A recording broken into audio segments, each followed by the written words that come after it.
दोस्तों, आज मैं जो कहानी आपको सुनाने वाला हूँ वो थोड़ी पुरानी जरूर है, पर इसकी आत्मा आज भी बिल्कुल ताजा है।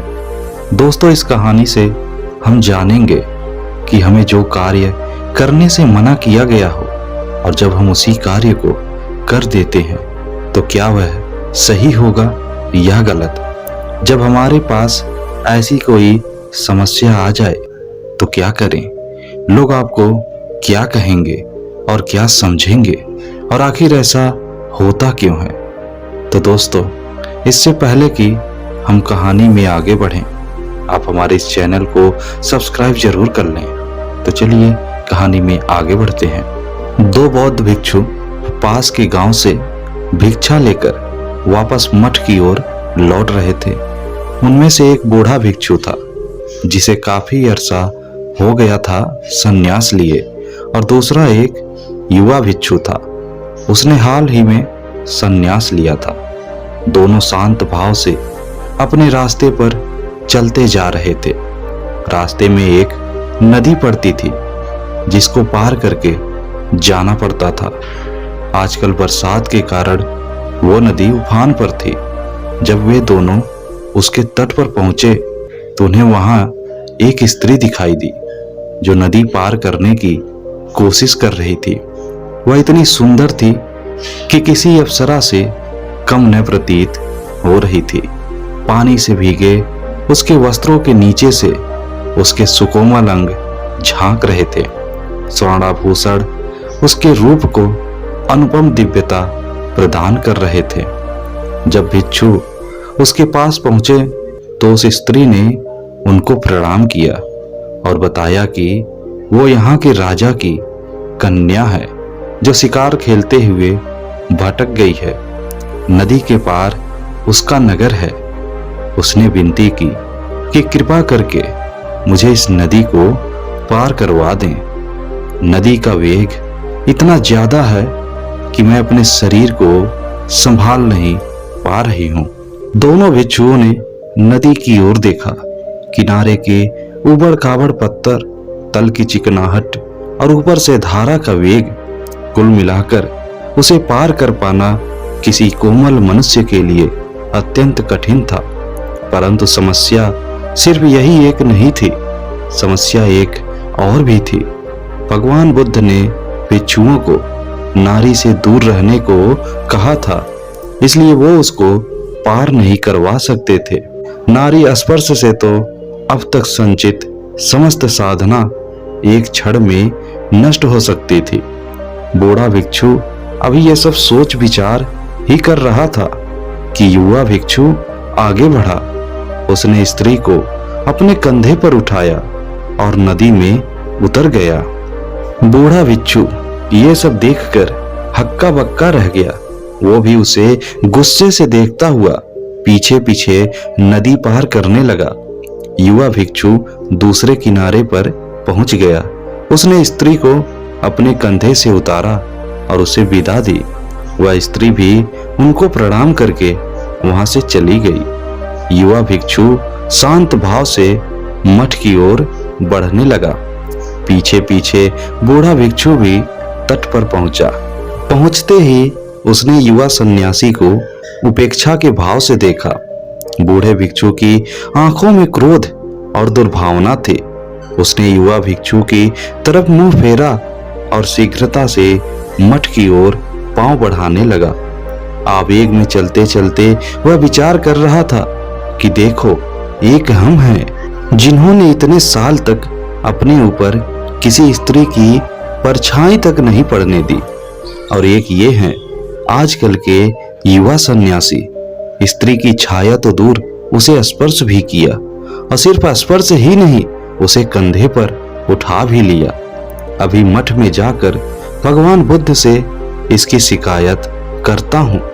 ऐसे नीच को तो संघ से ही निकाल देना चाहिए, और भगवान बुद्ध से भी ये आग्रह करूंगा कि आगे से इन युवाओं को दीक्षा ही न दे। ये अपने ऊपर संयम तो रख नहीं पाते हैं। यही सब सोचते विचारते वह मठ आ गया। वह तेजी से अंदर गया और भगवान बुद्ध से भेंट करने उनके पास गया। बुद्ध शांत मुद्रा में एक वृक्ष के नीचे बैठे थे।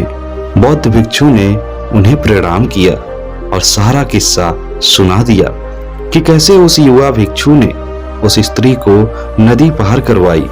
संघ के सभी भिक्षु इकट्ठा हो गए। युवा भिक्षु को बुलाया गया। भगवान बुद्ध ने उससे पूछा कि ये वृद्ध आप पर जो आरोप लगा रहे हैं, क्या वो सत्य है कि आपने किसी स्त्री को अपने कंधे पर उठाकर नदी पार करवाई है? अब यहाँ उस युवा भिक्षु ने जो उत्तर दिया वो समझने लायक है। उसने कहा, कौन स्त्री?